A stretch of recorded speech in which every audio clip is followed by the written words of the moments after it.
जय राधा माधव कुंज बिहारी।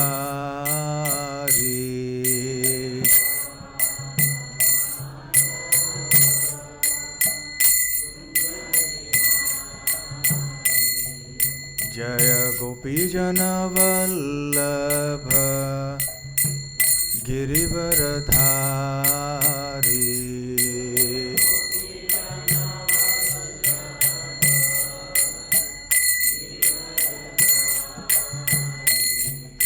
जय गोपीजन वल्लभ गिरिवरधारी।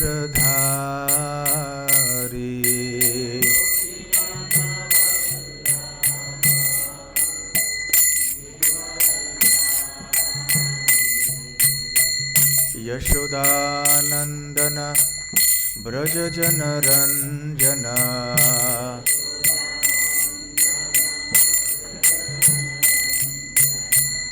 यशोदानंदन ब्रज जन रंजन।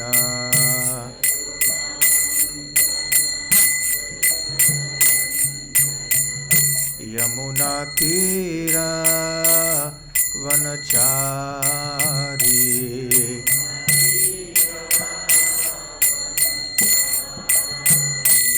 यमुना तीरा वनचारी।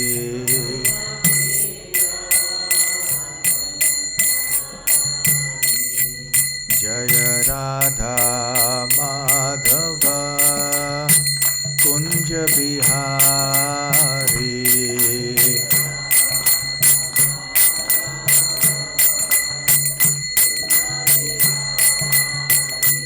जय राधा माधव कुंज बिहारी।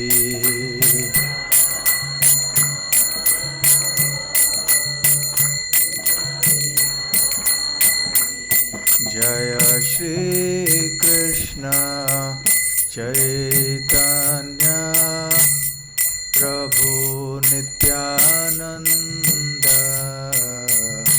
श्री अद्वैत गदाधर श्रीवासादि गौर भक्त वृंद।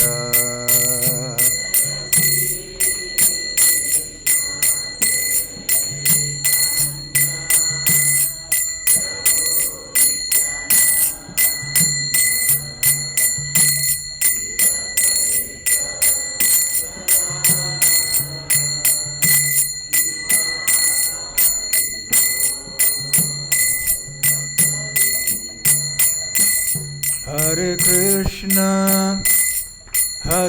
कृष्ण कृष्ण कृष्ण हरे हरे हरे राम राम राम हरे हरे।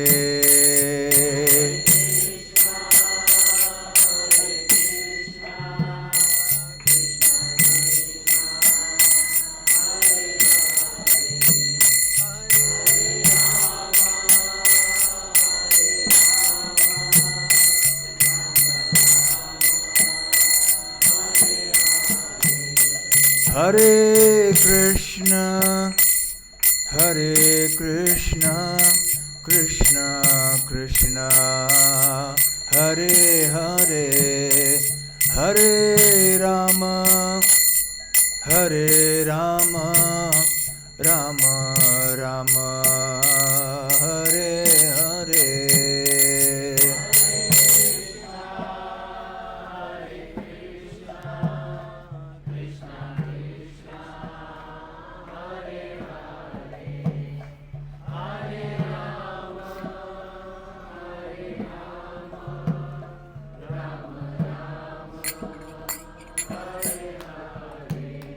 हरे Krishna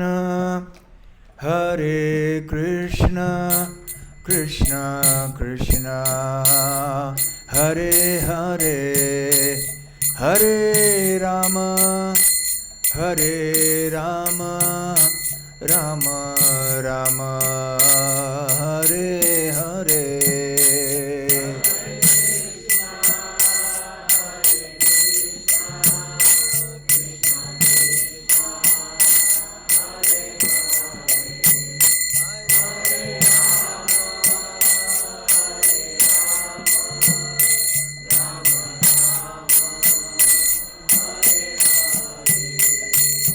Jaya Radha Gokulananda Radha Gokulananda Radhe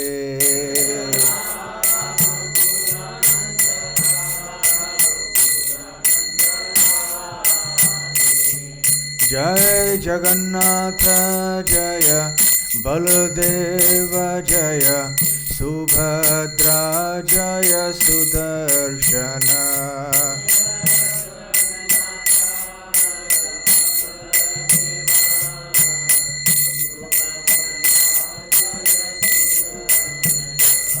Jai Gauranitai Jaya Gauranitai Gauranitai Jaya Gauranitai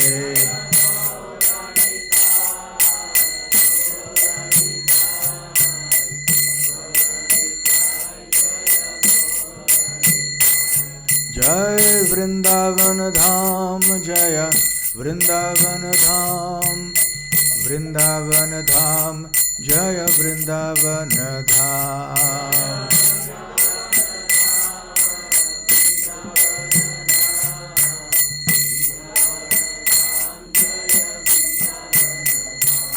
Jaya Jaya Prabhupada Prabhupada Prabhupada Jaya Jaya Prabhupada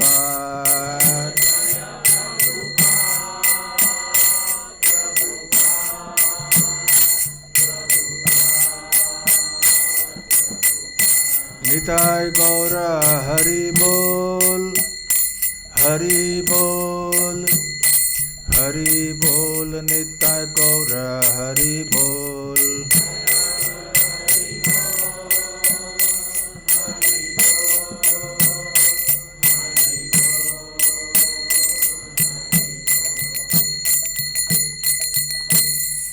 Jai Om Vishnupad Paramhansa Parivrajakaacharya Ashtotara Sata His Divine Grace Abhay Charanar Vinda Bhakti Vedanta Swami Srila Prabhupada Ki Jai Ananta Koti Vaishnava Vrinda Ki Jai Shri Shri Radha Gokulananda Ki Jai Shri Shri Gaur Nitai Ki Jai Shri Shri Jagannath Baladev Subhadra Mai Shri Sudarshan Ki Jai Shri Vrindavan Dham Ki Jai Shri Gopashri Mahotsav Ki Jai Nitai Gaur Premanande Samaveta Bhakta Vrinda Ki Jai Samaveta Bhakta Vrinda Ki Jai Samaveta Bhakta Vrinda Ki Jai Shri Shri Guru Gauranga Ki Jai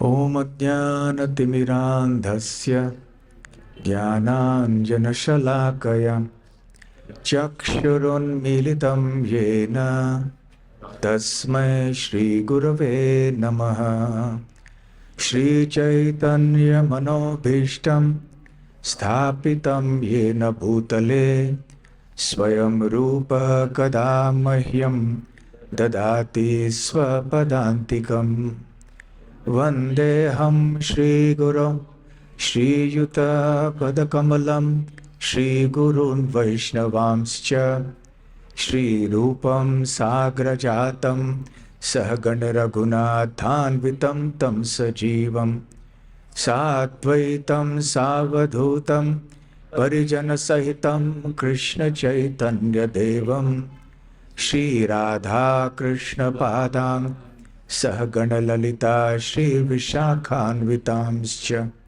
Nama Om Vishnu Padaya Krishna Presthaya Bhutale Shri Mate Bhakti Vedanta Swami Niti Namine Namaste Saraswate Deve Gauravani Pracharine Nirvishesha Shunyavadi पाश्चात्य देश तारिणे मूकं करोति वाचालं पंगुं लंघायते गिरिं यत्कृपातमहं वन्दे श्रीगुरून् दीनतारणम् वाञ्छाकल्पतरुभ्यश्च कृपा सिन्धुभ्य एव च पतितानां पावनेभ्यो वैष्णवेभ्यो नमो नमः। नमो महावदान्याय कृष्णप्रेमप्रदायते कृष्णाय कृष्णचैतन्य नाम्ने गौरत्विषे नमः। पंचतत्वात्मकं कृष्णं भक्तरूपस्वरूपकं भक्तावतारं भक्ताख्यं नमामि भक्तशक्तिकम्। आराध्यो भगवान् व्रजेशतनयस्तद्धाम वृन्दावनम् रम्या काचिदुपासना व्रजवधू वर्गेण या कल्पिता।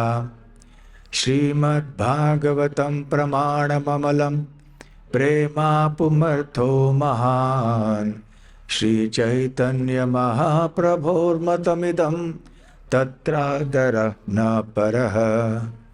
हे कृष्ण करुणा सिन्धो दीनबन्धो जगत्पते गोपेश गोपिका कान्त राधाकान्त नमोऽस्तुते। तप्त कांचन गौरांगी राधे वृंदावनेश्वरी वृषभानुसुते देवी प्रणमामि हरिप्रिये। जय श्री कृष्ण चैतन्य प्रभु नित्यानंद श्री अद्वैत गदाधर श्रीवासादि गौर भक्त वृंद। हरे कृष्णा कृष्णा कृष्णा हरे हरे हरे राम राम राम हरे हरे। हरे कृष्णा। हमारी बसें हैं क्या? नहीं। अच्छा अच्छा।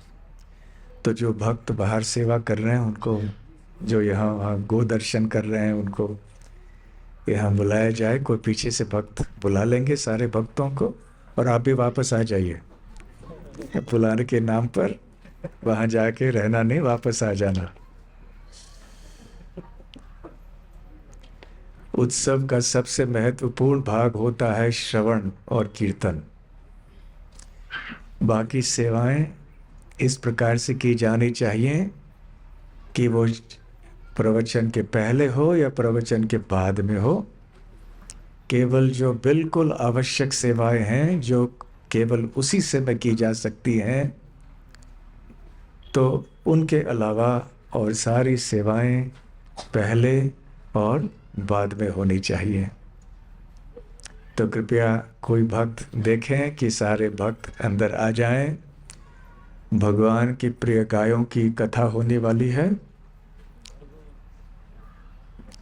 जब हम श्रवण करेंगे ठीक से, तो फिर आगे चल के हमारा दर्शन और हमारी सेवा भी और महत्वपूर्ण और मधुर हो जाएगी। हरे कृष्णा।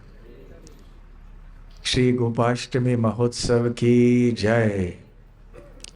गौ माता की जय। तो आज हम ये बहुत ही सुंदर उत्सव मना रहे हैं जिसका नाम है गोपाष्टमी।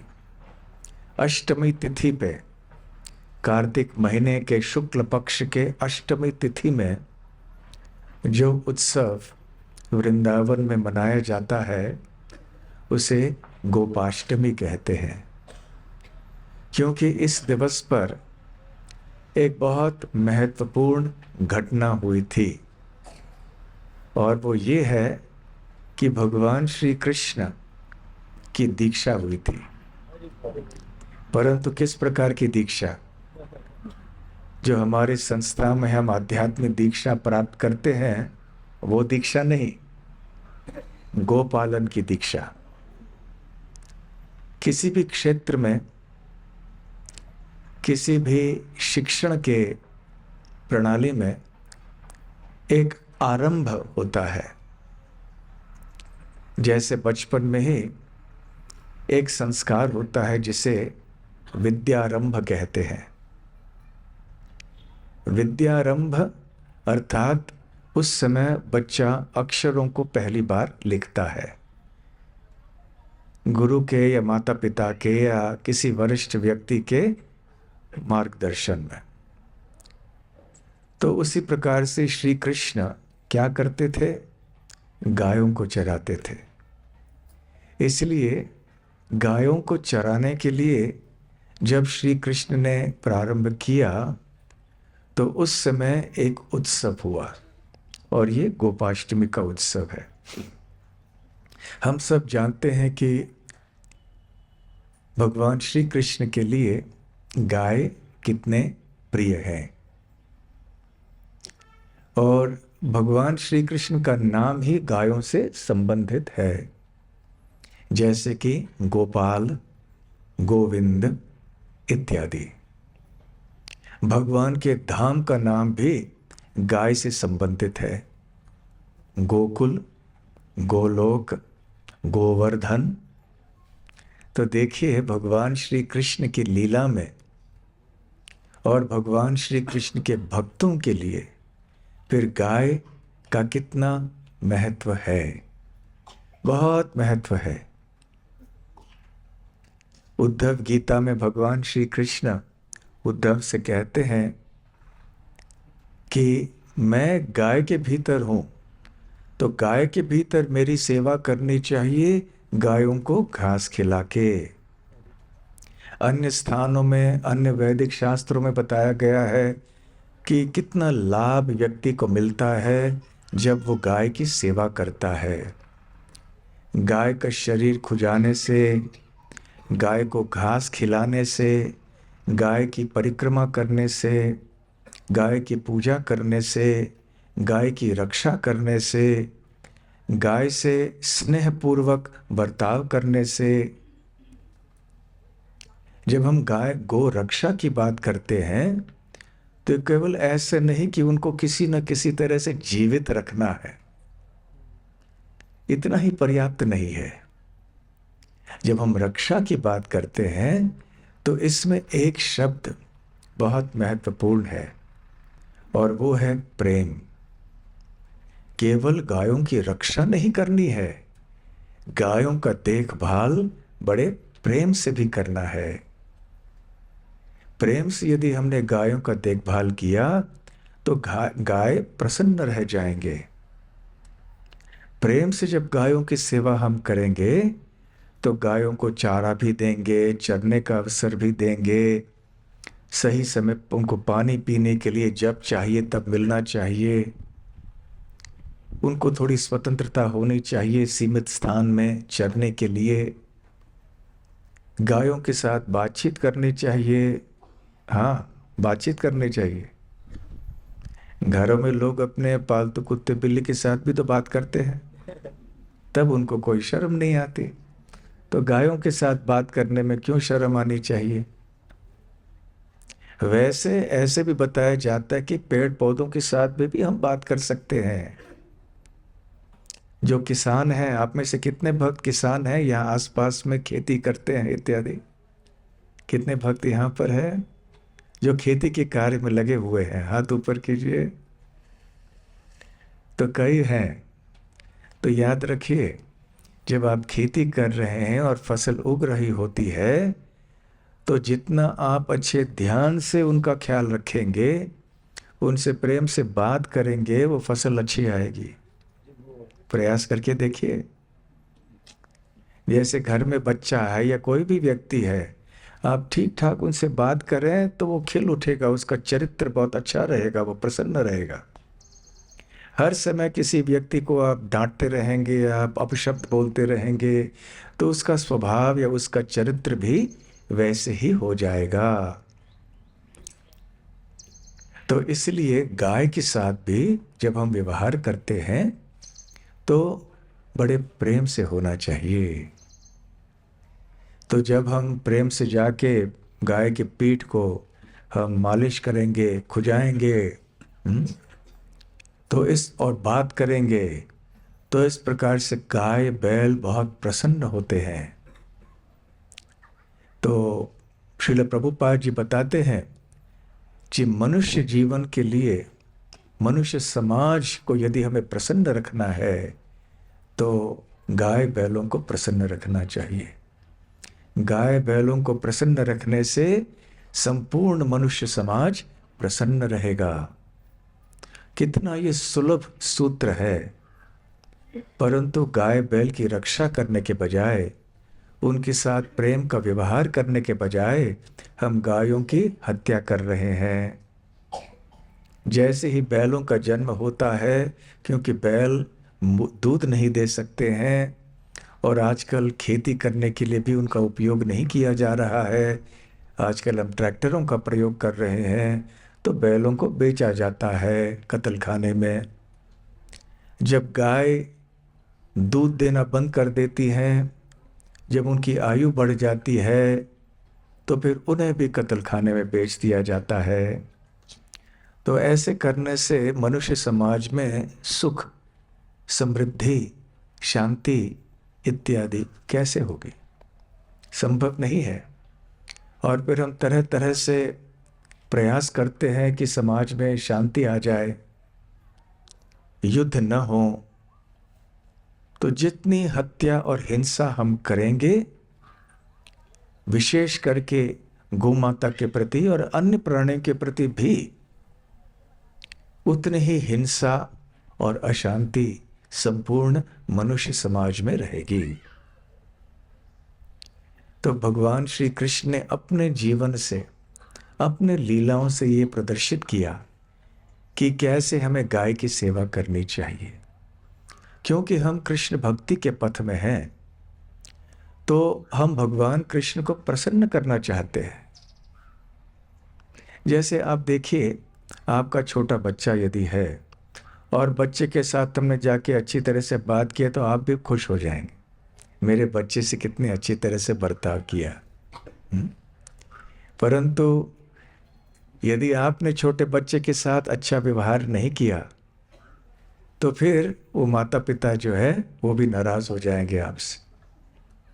आजकल लोगों को पालतू कुत्ते, बिल्ली आदि रखने की आदत भी है, और अंग्रेजी में एक कहावत है कि यदि आप हमसे प्रेम करना चाहते हैं तो पहले हमारे कुत्ते से प्रेम कीजिए। Love me, love my dog, ऐसे एक अंग्रेजी में कहावत है। दूसरे शब्दों में, किसी के पास पालतू कुत्ता है तो कुत्ते से आप जाके कुछ मालिश करेंगे, अच्छी बात कहेंगे, तो मालिक खुश हो जाएगा, वो आपका दोस्त बन जाएगा। सिद्धांत वही है, क्योंकि गाय, गौ माता श्री कृष्ण के लिए इतनी प्रिय है, इसलिए यदि हमने गाय की सेवा की तो भगवान कृष्ण प्रसन्न हो जाएंगे। अभी गाय कितनी लाभदायक है मनुष्य समाज के लिए, वो तो दूसरी बात है, वो तो अपनी जगह में और एक चर्चा का विषय है। परंतु हम गाय की सेवा, गाय की रक्षा, गाय की पूजा केवल इसलिए नहीं करते हैं कि गाय से लाभदायक पदार्थ प्राप्त होते हैं या बैलों से खेती हो सकती है। हम मुख्यतः गाय की सेवा इसलिए करते हैं कि गाय कृष्ण के लिए बहुत प्रिय है, और ये महत्वपूर्ण सिद्धांत है हम सबके लिए। और श्रील प्रभुपाद आगे चल के बताते हैं कि जब हम इस भावना से गाय की रक्षा करते हैं, तो अन्य जितने भी लाभ गायों के द्वारा हमें प्राप्त हो सकते हैं, वो और भी प्रचुर मात्रा में उपलब्ध हो जाएंगे। यदि गाय से के साथ प्रेम से बर्ताव हमने किया, तो गाय अधिक दूध देगी अपने आप। गाय प्रसन्न रहेगी, जब प्रसन्न रहेगी तो दूध अधिक मात्रा में देगी, और दूध की जो गुणवत्ता है, क्वालिटी, वो भी अच्छी हो जाएगी, पौष्टिक हो जाएगी, स्वादिष्ट हो जाएगी।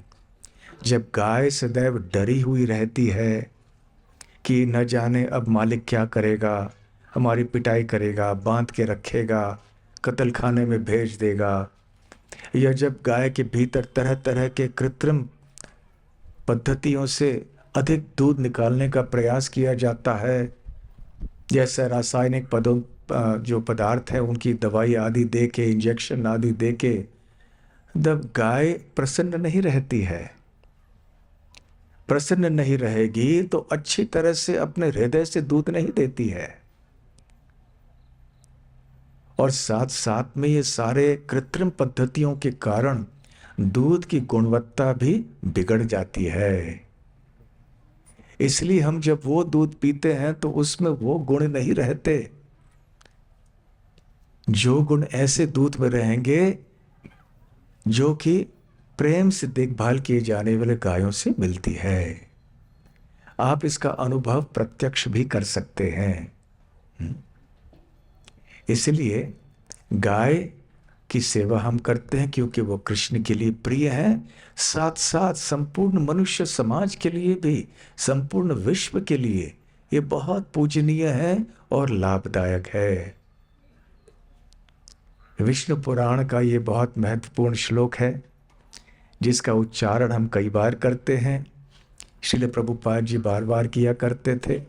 भोग अर्पण करते समय भी हम कहते हैं, नमो ब्रह्मण्य देवाय गो ब्राह्मण हिताय च जगत हिताय कृष्णाय गोविंदाय नमो नमः। मैं उन गोविंद के चरणों में नमन करता हूँ जो कि सारे ब्राह्मण समाज के लिए पूजनीय हैं और जिनके लिए गाय और ब्राह्मण और संपूर्ण जगत बहुत प्रिय है।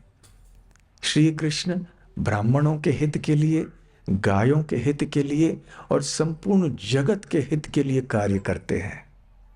यह श्री कृष्ण का स्वभाव है। परंतु श्रील प्रभुपाद जी श्रीमद् भागवतम के एक तात्पर्य में कहते हैं कि ब्राह्मणों से अधिक गाय श्री कृष्ण के लिए प्रिय हैं। इसलिए हमने यदि गायों की सेवा की तो कृष्ण की कृपा निश्चित प्राप्त होगी हमें। ये औपचारिकता के लिए नहीं करनी चाहिए, हृदय से करनी चाहिए। और केवल सब समय गाय को बांध के नहीं रखना चाहिए। और कभी कभी बांध के जब रखना आवश्यक हो जाता है किसी कारणवश, जैसे कोई बैल आपस में झगड़ रहे हैं या कोई अन्य कारण है जो बहुत महत्वपूर्ण है, तो रस्सी भी इतनी छोटी नहीं होनी चाहिए कि गाय बैल प्राय हिल नहीं सकते हैं। तो इस तरह से हमें ध्यान से, बड़े प्रेम से गाय बैलों का देखभाल करना चाहिए। इसलिए ऐसी दृष्टि से, ऐसी भावना से जब गायों की सेवा की जाती है तो ऐसी गो सेवा भक्ति का एक अंग बन जाता है। ऐसे अंग बन जाने के कारण फिर ये भी भक्ति है। परंतु यदि हमें कृष्ण भावना विहीन दृष्टि से गाय की सेवा की, वो भी लाभदायक है, परंतु वह केवल पुण्य कहलाएगा। भगवान कृष्ण की भक्ति ऐसे गो सेवा से नहीं मिलेगी। जब हम भगवान श्री कृष्ण से गो सेवा का संबंध देखेंगे तब वो भक्ति का अंग बन जाता है। यहां तक कि आगे जब व्यक्ति बढ़ता है भक्ति के पथ में, ऐसे उन्नत अवस्था में गो सेवा भी बहुत लाभदायक होती है। गाय का दूध न केवल सबसे पौष्टिक आहारों में से एक है, परंतु एक ऐसे सात्विक आहार है जिससे मस्तिष्क, हमारी बुद्धि भी शुद्ध हो जाती है और हमारे हृदय में भगवान के प्रति झुकाव धीरे धीरे से उत्पन्न होता है। आध्यात्मिक जीवन के लिए झुकाव बढ़ने लगता है। तो खैर, ये है गायों का महत्व। श्री कृष्ण का ये पेशा है। यहाँ संसार में कोई अध्यापक हैं तो कोई डॉक्टर हैं तो कोई व्यापारी हैं तो कोई कुछ, सबका कुछ कोई न कोई पेशा रहता है। तो उसी प्रकार से श्री कृष्ण का पेशा भी है कि वो गोपालक हैं। इसलिए उनका नाम ही है गोपाल। और इनका पेशा ये नित्य रूप से उनके धाम में वो निभाते हैं। भगवान के धाम गोलोक वृंदावन में वो गाय का पालन करते हैं। रोज प्रातः काल में गायों को चराने के लिए ले जाते हैं, सायंकाल में उनको वापस लेकर आते हैं। तो जब श्री कृष्ण इस धरातल पर प्रकट होते हैं तो उस समय भी वही जो नित्य लीलाएं हैं यहाँ पर भी प्रकट कराते हैं। इसलिए सुबह सुबह वो गायों को ले जाते हैं, शाम के समय लेकर आते हैं। भगवत गीता में श्री कृष्ण ने बताया है कि मनुष्य समाज में अर्थव्यवस्था के 3 खंबे हैं, कृषि, गोरक्षा, वाणिज्यम, वैश्य कर्म, स्वभावजम। तो खेती, गोरक्षा और वाणिज्य, ये तीनों ही, और ऐसा वाणिज्य जो इन 2 से संबंधित है। तो ये 3 चीजें अर्थव्यवस्था के लिए पर्याप्त हैं।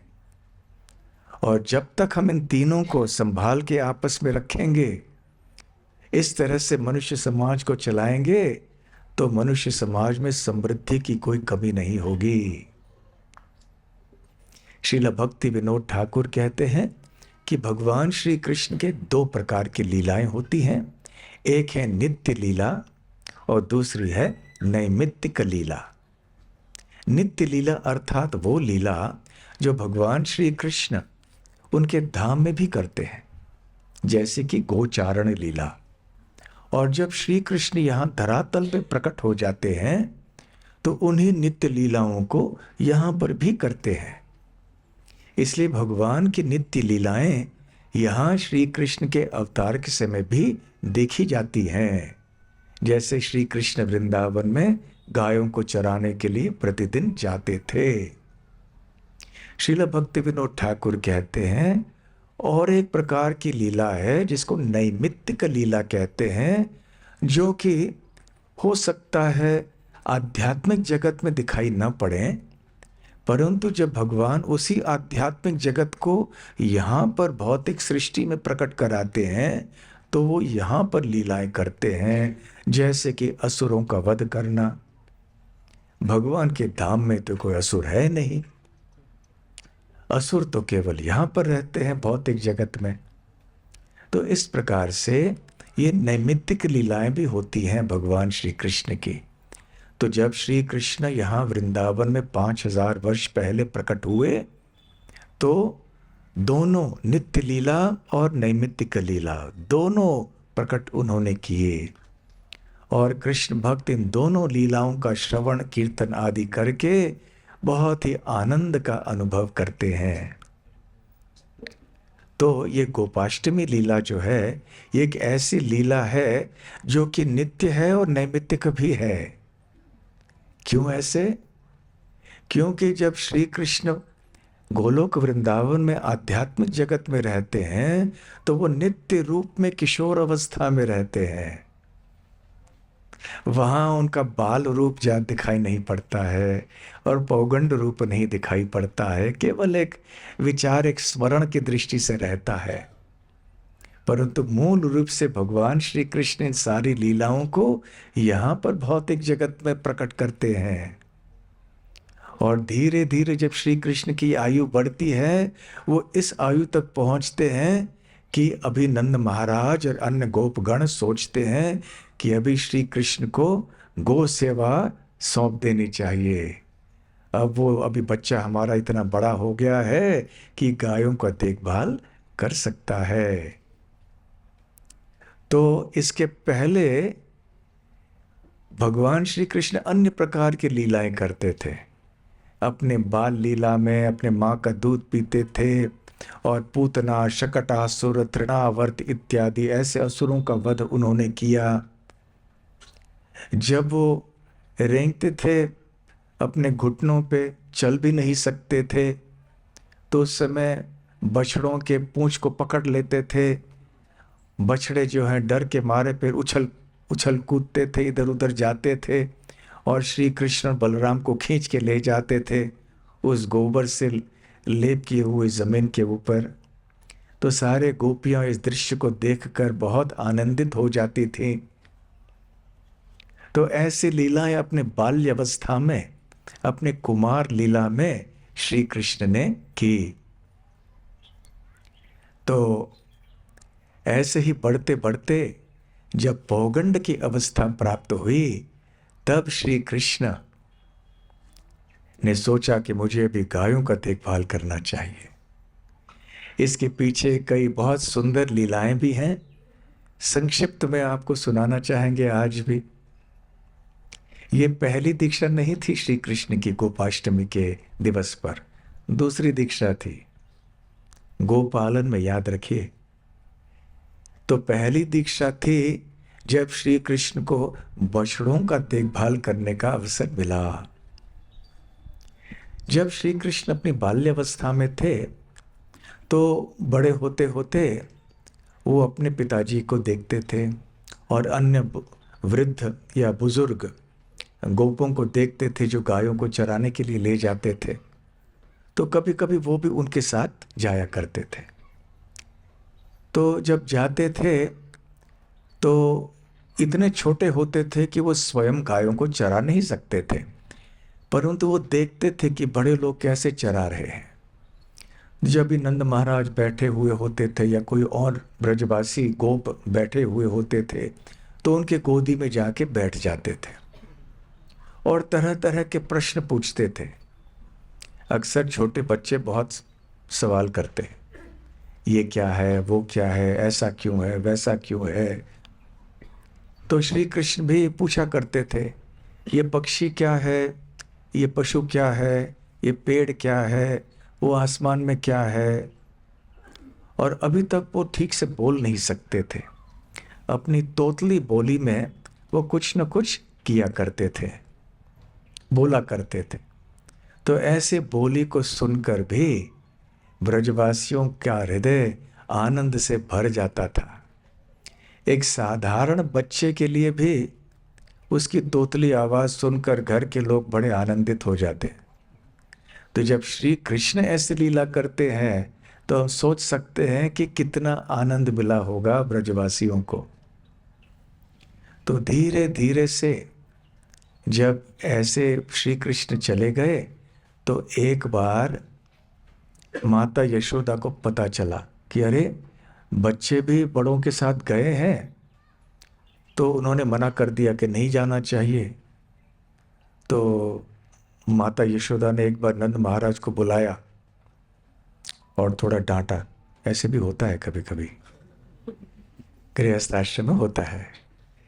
उन्होंने बताया, आप क्यों लेकर गए कृष्ण को, कुछ हो गया होता तो, इतने छोटे बच्चे हैं और गाय इतने बड़े पशु हैं, उनके बड़े बड़े सर होते हैं, बड़े सींग होते हैं, कभी कभी अपना सर भी ऐसे वैसे हिला देते हैं, और ऐसे कुछ लग जाता तो कृष्ण को या बलराम को क्या होता। तो नंद महाराज ने सोचा ठीक है, अभी बहस करना ठीक नहीं है, तो ठीक है वो चुप रहे। ऐसा भी होता है। तो खैर फिर श्री कृष्ण जब अगली बार आए नंद महाराज के पास कि हमें भी ले चलिए, तो नंद महाराज को बोलना पड़ा कि नहीं बेटा, अभी नहीं आओ, अभी कुछ समस्या है, अभी ठीक से वो खुला बोल नहीं सकते हैं। तो उन्होंने कहा नहीं नहीं, अभी नहीं, अभी नहीं, अभी नहीं आना।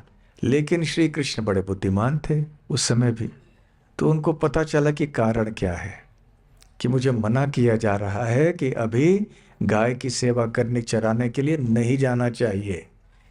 तो वैसे भी उस आयु में बच्चे नटखट होते हैं, चंचल होते हैं। तो फिर जब नंद महाराज गोपों के साथ में वन में जाया करते थे, तो बछड़े गौशाला में ही रहते थे। तो उधर कभी श्री कृष्ण उनकी भी सेवा करना चाहते थे, तो कभी वो भाग जाते थे वन में।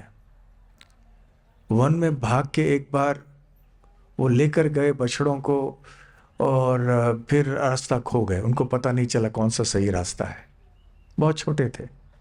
तो किसी न किसी तरह से बड़े कठिनाई से वापस आ गए घर में, और जब ब्रजवासियों को पता चला कि श्री कृष्ण बलराम ऐसे हरकत कर रहे हैं, तो वहाँ इष्ट गोष्ठी हुई, सभा बुलाई गई।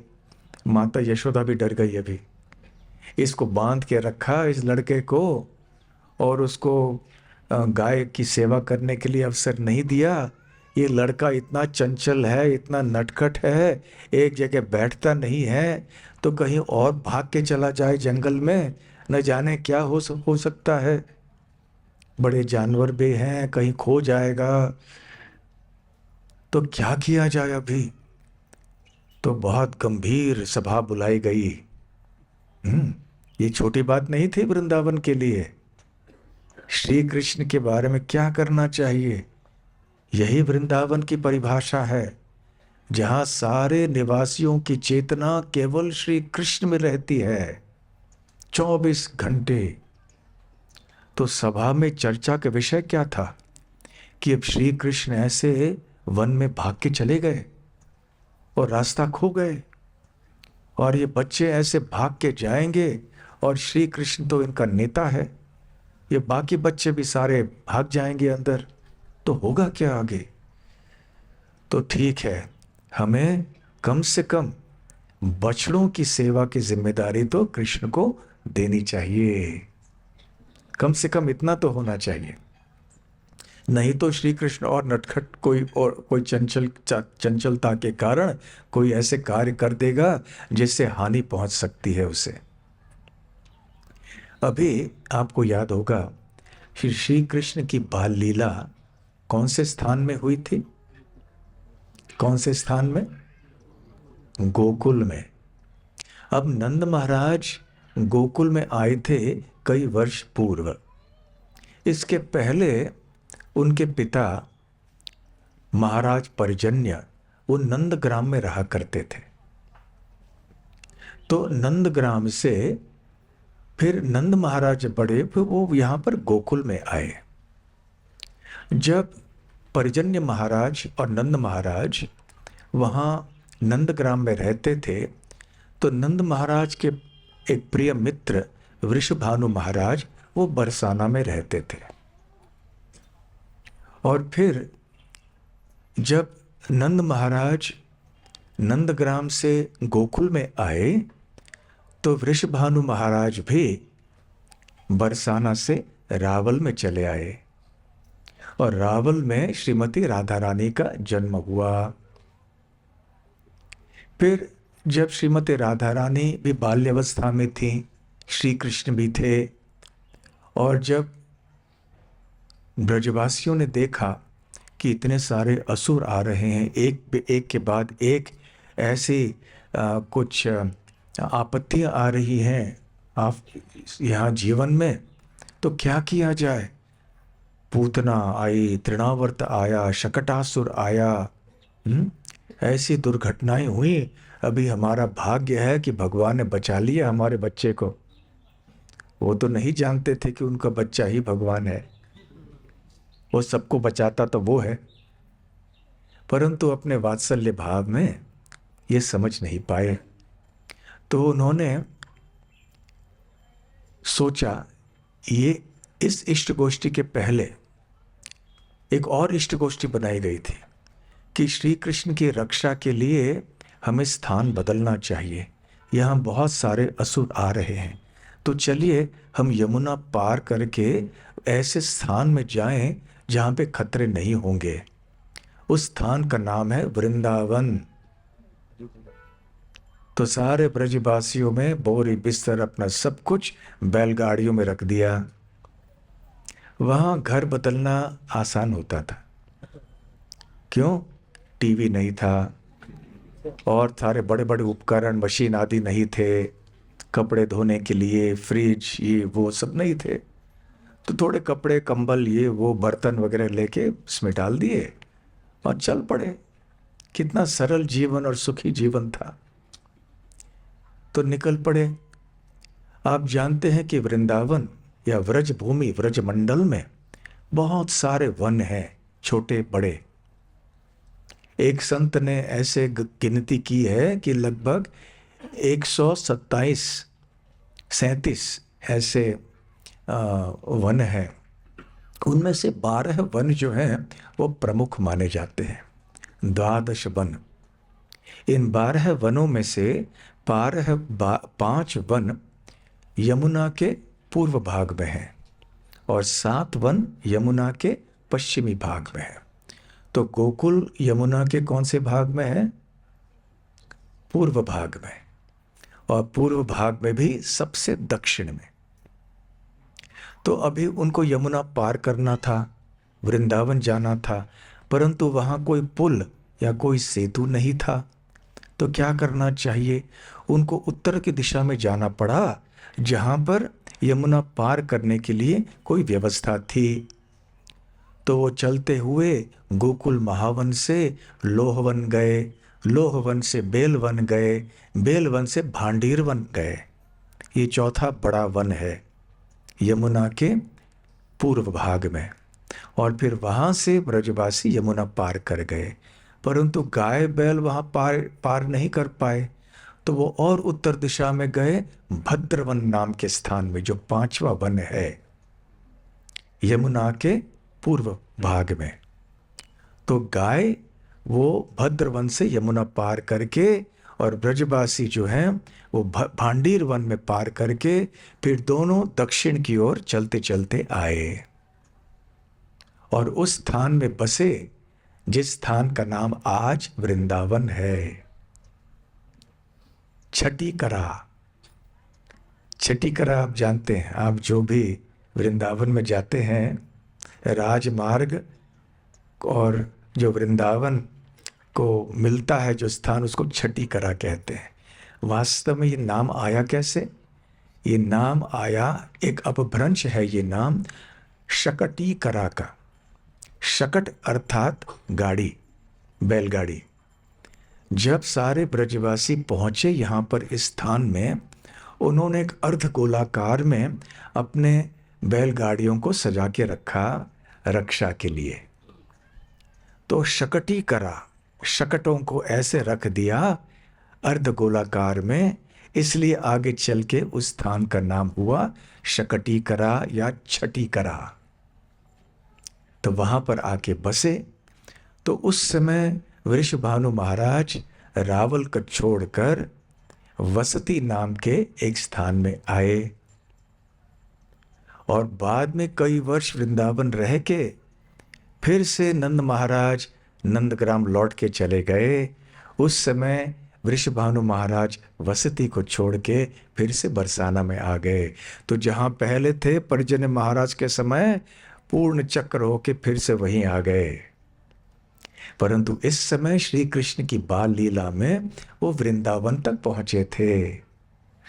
तो वृंदावन में जब आए तो सबसे पहले असुर जिसका वध श्री कृष्ण ने किया वो थे वत्सासुर। वो भी एक बछड़े का रूप धारण करके आया, वत्स और असुर। और लगभग वत्सासुर के वध के बाद फिर श्री कृष्ण की पहली दीक्षा हुई। पहली दीक्षा अर्थात जब गाय के बछड़ों की सेवा श्री कृष्ण को दी गई, उस समय ये सभा इष्ट गोष्ठी बुलाई गई कि अब क्या किया जाए। श्री कृष्ण ऐसे इतने चंचल है कि वो भागे जा रहे हैं जंगल में, तो बछड़ों की सेवा दी जानी चाहिए। दूसरी ओर माता यशोदा के मन में और चिंता उत्पन्न हो रही थी। आज की भाषा में कहें तो टेंशन। तो क्या टेंशन हो गया था माता यशोदा को कि श्री कृष्ण का व्यवहार बदल रहा है। कैसे बदल रहा है? पहले माता यशोदा श्री कृष्ण को नहलाती थी, श्री कृष्ण नग्न अवस्था में रहते थे। अब जैसे जैसे श्री कृष्ण की आयु बढ़ने लगी, अब श्री कृष्ण को थोड़ी लज्जा लगने लगी। अरे ऐसे तो स्नान करने के बाद अब वो भाग जाने लगे और स्वयं अपने वस्त्र पहनने लगे। यद्यपि उनको वस्त्र ठीक से पहनना नहीं आता था, फिर भी किसी न किसी तरह से उल्टे सीधे तरीके से वस्त्र पहन लेते थे। फिर माता यशोदा को लगा कि ये लक्षण अच्छे नहीं है। अब ये बड़ा हो रहा है, अब मेरे हाथ से निकल जाएगा। ये तो होता है ना, जब बच्चे बड़े हो जाते हैं माता पिता के हाथ से निकल जाते हैं, स्वतंत्र हो जाते हैं, उनकी अपनी बुद्धि होती है, अपने विचार होते हैं, तो वात्सल्य भाव का आनंद विशेष रूप से उस समय लिया जाता है जबकि बच्चे बाल्यावस्था में होते हैं। बाल्यावस्था के बाद में जब उनकी आयु बढ़ जाती है, पौगंड में आते हैं, तो खेल में मग्न रहते हैं, अपने मित्रों के साथ यहाँ वहाँ भागते कूदते हैं, घर में भी नहीं आते हैं, बुलाना पड़ता है प्रसाद के लिए आओ। तो माता यशोदा सोचती लगी ये लक्षण अच्छे नहीं लग रहे हैं। आज ये ऐसे शर्मा रहा है, कल कहेगा आप स्नान भी मत कीजिए, मैं अपने आप कर लूंगा, और आगे चल के कहेगा मैं गायों का देखभाल करूंगा। और फिर हम तो वैसे भी गोपालन करने वाले समाज में रहते हैं, तो गाय को चराने जाएगा, सुबह निकल जाएगा, शाम को आएगा, दिन भर मैं कृष्ण को देख नहीं पाऊंगी। तो ये था माता यशोदा के मन में टेंशन, कब क्या होगा, बच्चा बड़ा हो रहा है और होना ही है, दुनिया की रीत है, अब क्या करें, बच्चे तो उसी आयु के तो रहते नहीं है। तो धीरे धीरे से खैर अब क्या करें, तो इस इष्ट गोष्ठी में एक ये निर्णय हुआ कि श्री कृष्ण और उनके साथियों को जो उसके आयु के थे उनको बछड़ों को चराने के लिए अनुमति दी जाए, परंतु बहुत निकट ही तक जाना चाहिए, दूर नहीं जाना चाहिए गांव से। एक सीमा बताई गई, देखो कृष्ण केवल इस सीमा के भीतर ही रहना चाहिए, जब बछड़ों को चराने के लिए बाहर जाओगे तो इस सीमा के भीतर ही रहना और थोड़े समय के लिए जाके लौट के आना, ज़्यादा समय के लिए नहीं रहना। तो ये दो शर्त लगाए गए कृष्ण के ऊपर। तो फिर ऐसे वत्सासुर के वध के लगभग बहुत शीघ्र ही बाद एक ऐसे अनुष्ठान मनाया गया, श्री कृष्ण की पहली दीक्षा बड़े धूमधाम से मनाया गया और श्री कृष्ण को बड़ा आनंद आया, और बलराम भी थे, उनके मित्र भी थे, ग्वाल बाल मित्र, और फिर बड़े आनंद से उस दिन से श्री कृष्ण बछड़ों को चलाने लगे। तो वो क्या थे, वत्स, वत्स अर्थात बछड़ा, प अर्थात पालन करने वाला, जैसे गोप गाय का पालन करने वाला, गोप या गोपाल या गोपालक। शब्द तीनों शब्दों का अर्थ एक ही है, गोप, गोपालक, गोपाल। तो उसी तरह से श्री कृष्ण इस समय पहली दीक्षा के बाद क्या बन गए, वत्सप।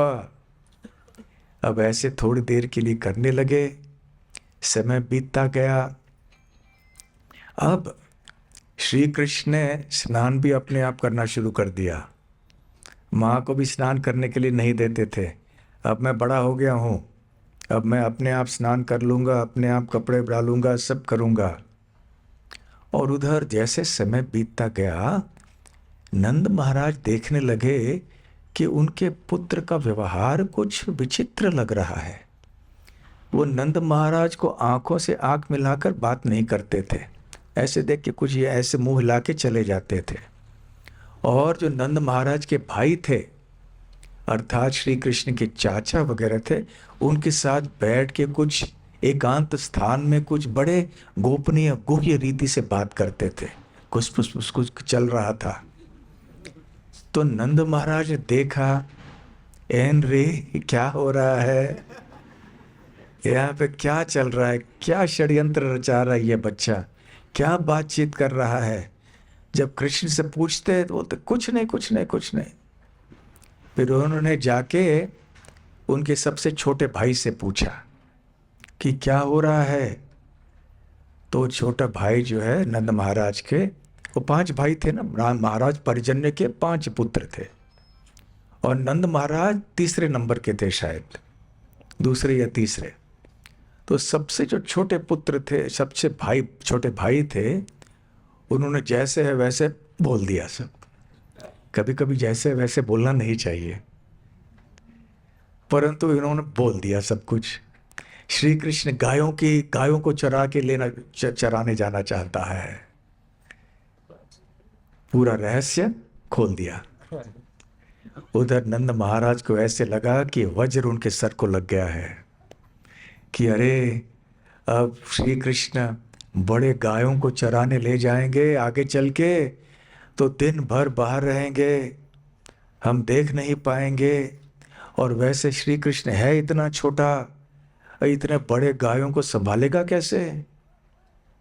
तो क्या होगा, कैसे होगा? उधर श्री कृष्ण अभी उनकी तोतली बोले भी कम हो रही, अभी सीधा बोल रहे थे थोड़ा थोड़ा, और अभी वो बताना चाहते थे सबको, और नंद महाराज के चिंता को भी कम करना चाहते थे। इसलिए कभी कभी अपने कंधों पे ऐसे ऐसे हाथ ताली मारते थे, दिखाने के लिए कि मैं सक्षम हूँ गायों को चराने के लिए, मैं अभी बहुत बलवान हो गया हूँ, बड़ा हो गया हूँ मैं। तो जब नंद महाराज ने उनके छोटे भाई से ऐसे सुना, और उनका चेहरा देखकर, उनका बर्ताव देखकर, उनके और एक भाई थे, उन्होंने थोड़ी सांत्वना देने के लिए प्रयास किया। कहे, नंद बाबा देखो देखो, ऐसा है कि श्री कृष्ण सोच रहा है, ये कन्हैया सोच रहा है कि अभी आप सब इतने बड़े हो रहे हो, अभी इतनी जिम्मेदारी लेते हो, दिन भर आपको वन में जाना पड़ता है, अभी आपको आराम करना चाहिए। मैं बड़ा हो गया हूँ, ये जिम्मेदारी मैं ले लूँगा धीरे धीरे से, ताकि आपको आराम मिल जाए। तो थोड़ी बहुत सांत्वना देने का प्रयास तो किया। नंद महाराज का हृदय थोड़ा बहुत शांत हुआ, लेकिन पूरा नहीं, पूरी तरह से नहीं। दोनों नंद महाराज, यशोदा माता बात कर रहे थे, अभी क्या होगा, कैसे होगा। अब वो दिन अधिक दूर नहीं है जब ये बच्चा भी आगे चल के गायों को चराने के लिए बाहर जाएगा।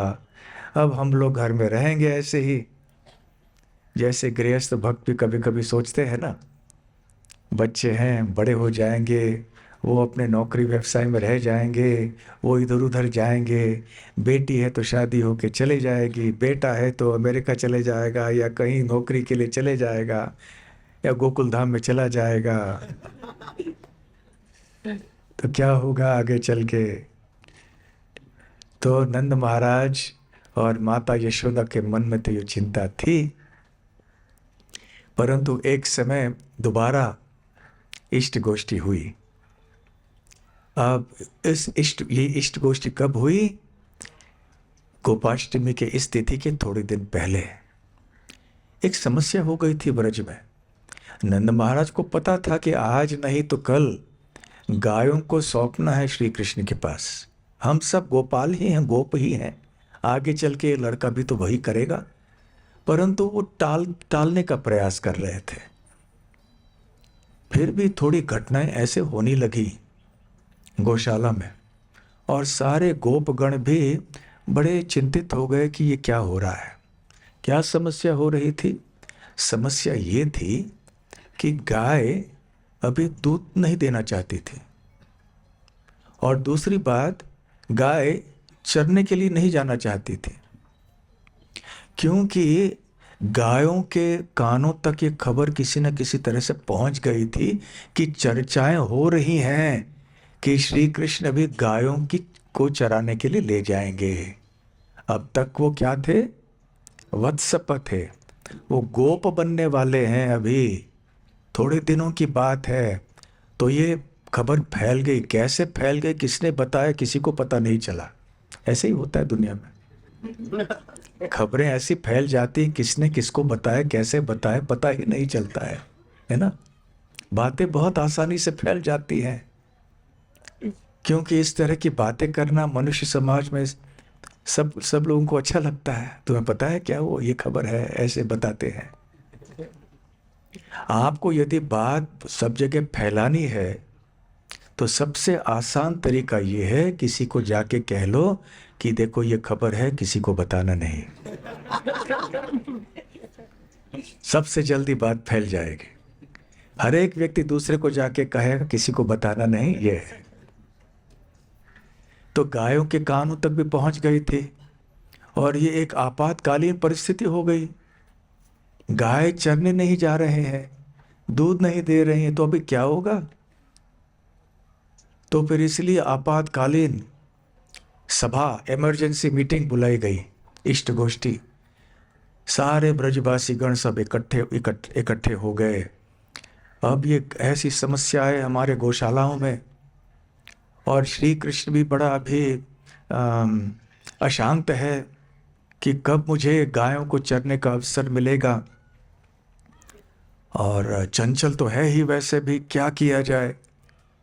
तो अंततः सारे विचार विमर्श के बाद निष्कर्ष ये हुआ कि ठीक है, अब ये कार्तिक महीना तो आ गया है और शुक्ल पक्ष में, चलो ये अष्टमी तिथि पे हम लोग श्री कृष्ण को गोप बनाएं, ताकि वो अभी वत्स से गोप बन जाए।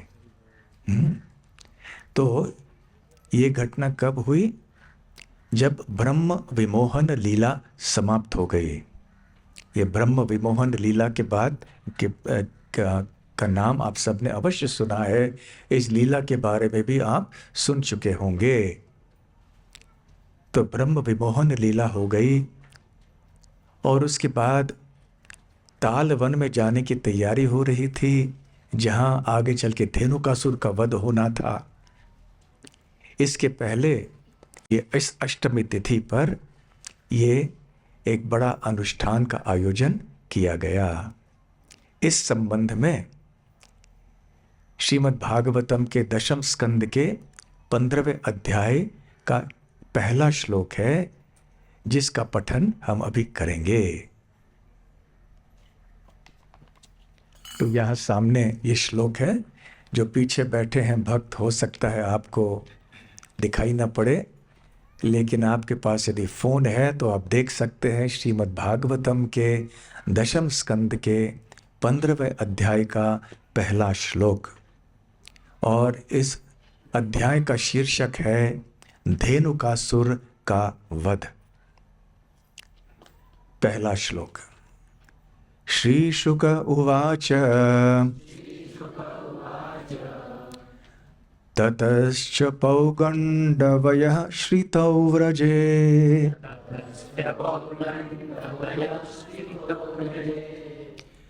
बभूवतुस्तौ पशुपालसम्मतौ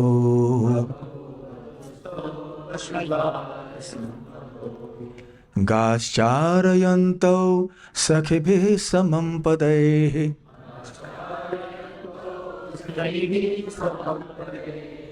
वृन्दावनं पुण्यमतीव चक्रतुः।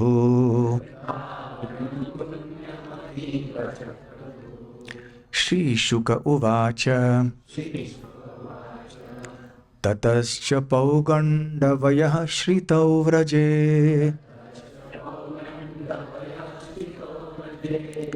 बभूवतुस्तौ पशुपालसम्मतौ गाश्चारयन्तौ सखिभिः समं पदैः वृन्दावनं पुण्यमतीव चक्रतुः।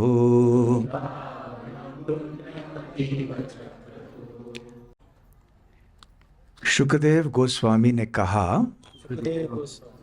वृंदावन में रहते हुए जब राम तथा कृष्ण ने पौगंड अवस्था 6 से 10 वर्ष प्राप्त कर ली, तो ग्वालों ने उन्हें गौएं चराने के कार्य की अनुमति प्रदान कर दी। इस तरह अपने मित्रों के साथ इन दोनों बालकों ने वृंदावन को अपने चरण कमलों के चिन्हों से अत्यंत पावन बना दिया। ततः मतलब ये ब्रह्म विमोहन लीला हो गई। और श्री कृष्ण अपने ग्वाल बाल मित्रों के साथ तरह तरह के लीला करते रहे। जैसे छोटे बच्चे लीला करते हैं, खेल करते हैं, क्रीड़ा करते हैं, वैसे श्री कृष्ण अपने मित्रों के साथ खेलते थे। आजकल के बच्चों को भी इस तरह के खेलों में लगाना चाहिए, नहीं तो आजकल के बच्चे दिन भर वो वीडियो गेम खेलते रहते हैं, फ़ोन के ऊपर रहते हैं। माता पिता भी जब बच्चों को चुप कराना चाहते हैं तो हाथ में फ़ोन पकड़ा देते हैं, तो फ़ोन में लगे रहते हैं। परंतु श्री कृष्ण ऐसे खेल नहीं खेलते थे। वो खेलने लगे इस तरह से जैसे कोई पशु की नकल करें या पेड़ों पे चढ़ जाए या वहाँ मैदान में जाके तरह तरह के खेल। तो उसके बाद ततः ये श्लोक शुरू हो रहा है, पौगंड वयः श्रितौ व्रजे। तो व्रज में अब श्री कृष्ण और राम बलराम दोनों ने पौगंड अवस्था प्राप्त कर ली। बाल्य अवस्था समाप्त हो गई, पौगंड अवस्था प्रारंभ हुई।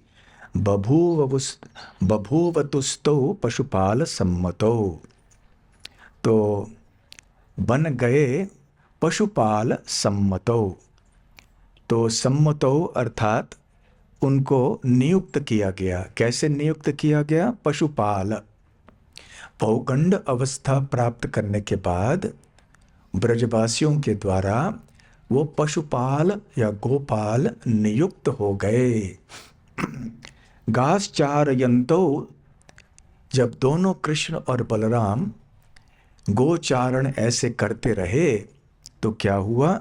सखिभिः समम, अपने सखाओं के संग, अपने ग्वाल बाल मित्रों के साथ में जब श्री कृष्ण और बलराम गायों को चराते चराते घूमते थे वृंदावन में, पदैहि, उनके चरण कमलों से के चिन्हों से वृंदावनम पुण्यम अतीव चक्रतुहु, उन्होंने संपूर्ण वृंदावन की भूमि को पावन कर दिया। कैसे पावन कर दिया? उनके चरण कमलों के चिन्हों से। ऐसे सुंदर रीति से शुकदेव गोस्वामी वर्णन करते हैं। और इसी श्लोक के तात्पर्य में और एक श्लोक है जो पद्म पुराण का है, जिसमें और विस्तार से इस गोपाष्टमी के दिवस के संबंध में बताया गया है। शुक्लाष्टमी कार्तिकत्तु स्मृता गोपाष्टमी बुधै, तद्दिनाद् वासुदेवो भूत गोपः पूर्वं तु वत्सपः। शुक्लाष्टमी कार्तिकत्तु, कार्तिक महीने के शुक्ल पक्ष के अष्टमी तिथि पर स्मृता गोपाष्टमी बुधई, जो बहुत बुद्धिमान लोग हैं, जो संत हैं, विद्वान हैं, वो इस दिवस को गोपाष्टमी कहते हैं। स्मृता गोपाष्टमी बुधौ। तद्दिनाद, तद्दिनाद मतलब उस दिन से, उस दिन के बाद से, वासुदेवो भूत, वासुदेव बन गए। क्या बन गए? गोपः, वासुदेव या श्री कृष्ण गोप बन गए। तो इसके पहले क्या थे वो? पूर्वम तु वत्सपः। तो इस दिन के बाद श्री कृष्ण जो कि पहले वत्सप थे, अभी गोप बन गए। तो इस तरह से ये दिन बहुत महत्वपूर्ण है। बहुत बड़े पैमाने पे उत्सव व्रजवासियों ने मनाया। तरह तरह के संगीत के वाद्य बजने लगे, ब्राह्मणों ने मंत्रों का उच्चारण किया और यज्ञ आदि उधर संपन्न हुए, और रंग बिरंगी वस्त्रों में सारे ब्रजवासी वहाँ पे एकत्र हो गए। सब जगह खुशियाँ मनाई जा रही थी। क्यों? आज से कृष्ण और बलराम उनके मित्रों के साथ गायों का देखभाल करने वाले हैं, वो गोप बनने वाले हैं। आज तक वो वत्सप थे, अभी गोप बनेंगे। और जैसे सन्यास दीक्षा में नए सन्यासी को सन्यास गुरु उनको दंड देते हैं ना, सन्यास दंड होता है, वो प्रदान करते हैं। तो ठीक उसी प्रकार से नंद महाराज ने कृष्ण और बलराम को गोचारण के लिए छड़ी होती है वो दे दी। लेकिन वो छड़ी कैसे थी? रत्नों से सुशोभित थी। और जो गाय चराने जाते हैं उनके पास और भी कई चीजें होती हैं। गायों के पैरों को कभी कभी बांधने के लिए रस्सी होती है रेशम की। फिर तीसरी बात, उनके पास एक बजाने के लिए वाद्य होता है, श्रृंग, जिससे वो कभी कभी बजाते हैं। और साथ साथ में उनकी बांसुरी तो होती ही है। तो श्री कृष्ण ने जब अपने कमर पे पट्टा बांध लिया तो उसमें कभी वो अपनी बांसुरी लगाते थे और दूसरी ओर से वो श्रृंग जो है वो लटक के रहता था। और इस प्रकार से श्री कृष्ण और ने सारे ब्राह्मणों के, सारे वरिष्ठों के जाके चरण छुए और सारे ब्रजवासियों ने अब घोषणा की कि चलो अभी गायों को साथ में लेकर निकलो। तो फिर ये सब तो हो गया, फिर भी गाय आगे नहीं बढ़ रही थी। तो श्री कृष्ण ने कहा जी जी जी जी आगे चलो आगे चलो, लेकिन नहीं जा रहे थे। तो श्री कृष्ण ने सोचा कि अब क्या हो गया। तो उनको पता चला कि गाय चाहती थी कि श्री कृष्ण आगे चले जाए ताकि श्री कृष्ण सदैव उनके उनकी दृष्टि में रहें। उनको ये चिंता थी हम आगे चले जाएं, कृष्ण नहीं आए तो क्या होगा। तो फिर श्री कृष्ण अपने ग्वाल बाल मित्रों के साथ आगे चलने लगे। फिर सारे गाय जो है उनके पीछे पीछे पीछे आने लगे और वो इतने आनंदित थे। सारे गाय उछल कूद रही थी, वो सारी गाय आनंद में। और ग्वाल बाल भी उतने ही उत्तेजित थे। कोई गा रहे थे, कोई हंस रहे थे, आपस में एक दूसरे से बात कर रहे थे। अब उनका आनंद क्या था कि हम श्री कृष्ण के साथ दिन भर घूमेंगे, ऐश करेंगे, मौज करेंगे, मजा करेंगे, खेलेंगे, गायों को भी चराएंगे, दिन भर हम बाहर रहेंगे। जब हम बछड़ों को चराते थे थोड़े सीमा तक ही, थोड़ी दूरी तक जाते थे, कम समय में लौट के आते थे।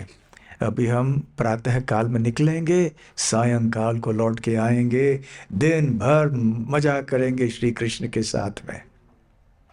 तो सारे ग्वाल बाल भी बहुत आनंद से उत्तेजित होकर, कोई चिल्ला रहा था बच्चा, तो कोई कुछ, कोई गा रहा था। तो ऐसे एक दृश्य था। सारे गायों को भी सजाया गया था। उनके सींगों में हल्दी आदि लगाया गया था और उनके शरीर के ऊपर हाथों का जो लक्षण है वो लगाया था। आपने देखा होगा, ये शुभ माना जाता है। हल्दी आदि से हाथ लगा के हाथों का निशान जो होता है गाय के शरीर पे लगाया जाता है। गायों को आभूषण आदि लगा दिए गए।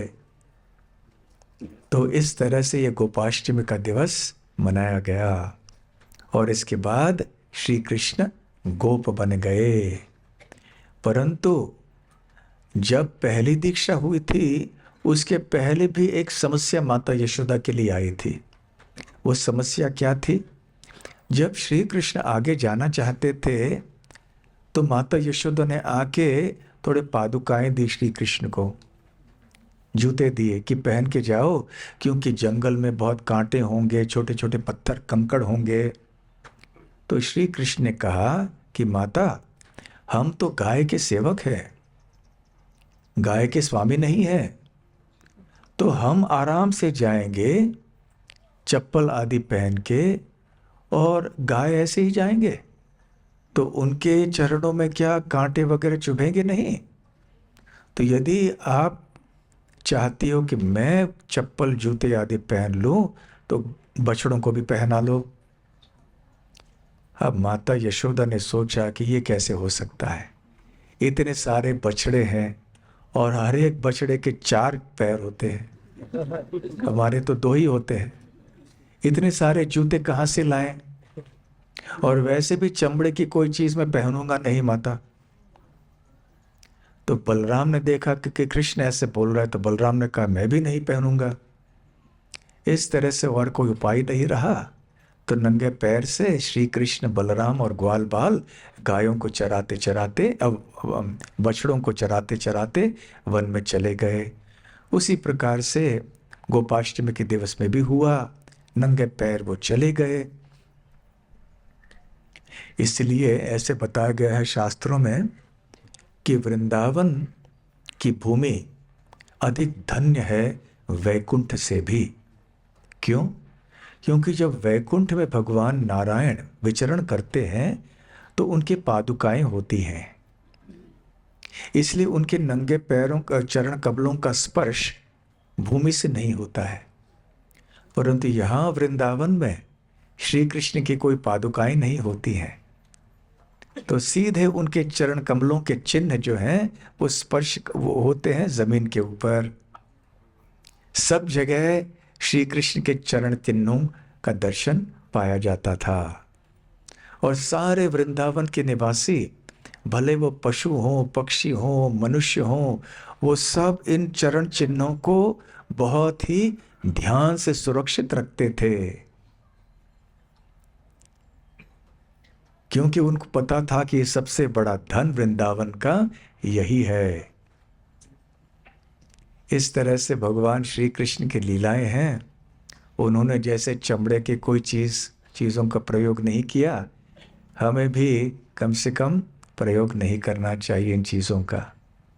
चाहे आप बाहर जा रहे हों कहीं नौकरी के लिए, व्यापार के लिए, आजकल अन्य भी पदार्थ उपलब्ध हैं, तो आप उनको पहन सकते हैं। घर में भी और अपने शरीर के ऊपर भी आप किसी चमड़े के वस्तु का प्रयोग न करें। आजकल बहुत सारे थैलियाँ, खास करके महिलाओं के लिए जो थैलियाँ आदि होती हैं वो चमड़े के बने हुई होती हैं, जूते चमड़े के होते हैं, पुरुषों के लिए भी महिलाओं के लिए भी। तो चमड़े की चीज़ें आप कृपया प्रयोग न करें, श्री कृष्ण ने भी नहीं की। तो खैर इस प्रकार से यहाँ पर गोपाष्टमी का महोत्सव बड़े आनंद से मनाया गया। वृंदावन में ब्रजवासी लोग ये भी कहते हैं कि इस दिन पर और एक अनुष्ठान हुआ था जिसमें गोपियों को आना वर्जित था, केवल पुरुष थे, केवल गोप और ग्वालबाल। तो राधा रानी चाहती थी कि मैं भी जाना चाहती हूँ, तो क्या करें, कैसे जाएं? तो राधा रानी दिखती थी सुबल सखा की तरह, तो श्रीमती राधा रानी ने सुबल सखा की तरह वेश पहना। जैसे ग्वालबाल वस्त्र पहनते थे, धोती आदि, वैसे ही श्रीमती राधा रानी ने भी पहन लिया और वो भी प्रवेश कर गई। इसलिए हमारे वृंदावन के कृष्ण बलराम मंदिर में आप देखेंगे कि इस एक दिवस पर श्रीमती राधा रानी का वेश कुछ विशेष होता है। यहाँ पर श्रीमती राधा रानी एक ग्वालबाल का वेश पहनती हैं, सुबल सखा का वेश। और उनकी जो सखियां हैं उन्होंने भी सोचा राधा रानी जा रही है तो हम भी जाएंगे, तो उन्होंने भी सखाओं का वेश पहन लिया, ग्वालबालों का वेश पहन लिया। इस तरह से गोपाष्टमी वृंदावन में बहुत बड़े पैमाने पर मनाई जाती है। हर एक मंदिर में, गांव-गांव में, ब्रज में ये मनाई जाती है। तो इस दिवस पर हमें गायों के चरणों में प्रणाम करना चाहिए, उनकी सेवा करनी चाहिए और आगे चल के संकल्प रखना चाहिए कि कैसे गौ सेवा के लिए हम मदद कर सकें। हमारे यहाँ आज हम नंदग्राम गौशाला में आए हैं, ओलमणि में। यहाँ पर सारे भक्त हैं। हरिराम प्रभु कौतिका माधव चैतन्य प्रभु, उनको जरा कोई बुलाएं। हरिराम प्रभु, माधव चैतन्य प्रभु, जितने भी यहाँ के सेवक हैं सबको बुलाइए। नहीं, यहाँ रह के सेवा करने वाले नंदग्राम गौशाला के जितने भी सेवक हैं यहाँ पर आइए कृपया। तो ये सब यहाँ पर नंदग्राम गौशाला में गायों का देखभाल करते हैं। हमारी और एक गौशाला है गोकुल धाम में, जहाँ पे केवल बैल हैं, और वहाँ के भी सेवक यदि कोई हो तो वहाँ भी आ जाइए। और कोई है? माधव चैतन्य प्रभु कहाँ है? बुलाइए। तो ये है माधव चैतन्य प्रभु और बाबूराव, ये दोनों यहाँ पे गाय की सेवा करते हैं। और भी कोई है, परंतु अपनी अपनी सेवाओं में बहुत व्यस्त हैं। तो इन सबको हम धन्यवाद देंगे कि इतनी अच्छी तरह से यहाँ नंदग्राम गौशाला को उन्होंने संभाल के रखा है, गायों की सेवा इतनी अच्छी तरह से करते हैं। गौ माता की जय, नंदग्राम गौशाला की जय, गौर प्रेमानंदे। और यहाँ आज के उत्सव को मनाने के लिए बहुत सारे भक्तों ने खूब सेवा की है। कौन कौन है भक्त? हरिराम प्रभु ने भी मदद की, और भी कोई है भक्त? उन सबको बुलाइए। समस्त वैष्णव प्रभु यहाँ पर हैं, गो सेवकों को, ठीक है। सब भाग्यशाली जीव हैं ये, गो सेवा में लगे हुए हैं। हम इनके बारे में कहते हैं ये हैं भाजी, भाग्यवान जीव। हरे कृष्णा। एक शॉल भी लाया था उनके लिए। अच्छा, हरे कृष्णा।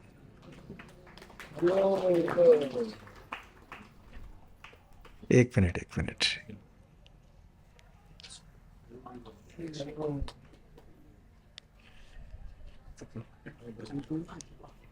आओ माधव चैतन्य प्रभु। हरे कृष्णा। नाम? सचिन प्रभु। सचिन। और सचिन भी है, बहुत सेवा करते हैं गाय के यहाँ पर। हरे कृष्णा। हरे कृष्णा। हरे कृष्णा। हाँ, प्रशांत नहीं है, ठीक है, बस सब थोड़े सेवा में है अन्य। और गोकुल धाम में भी गो सेवा करने वाले कौन कौन भक्त हैं? इधर कोई आए हैं? वहाँ सेवा में व्यस्त हैं सब गोकुल धाम में। सनातन गिरधारी तो आ गए, हाँ ठीक है। तो जिन भक्तों ने आज के अनुष्ठान को, यहाँ आज के उत्सव को मनाने में सेवा की है, आप सबको भी धन्यवाद।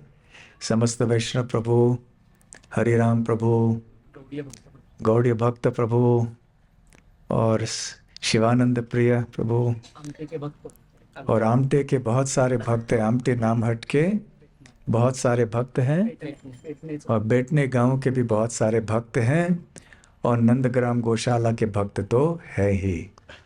तो आप सबको बहुत बहुत धन्यवाद आपकी सेवा के लिए। और आप में से जो बेलगाम और अन्य स्थानों से यहाँ इस उत्सव के लिए आए हैं, आप सबको भी धन्यवाद। हरे कृष्ण कृष्ण कृष्ण हरे हरे, हरे राम राम राम हरे हरे।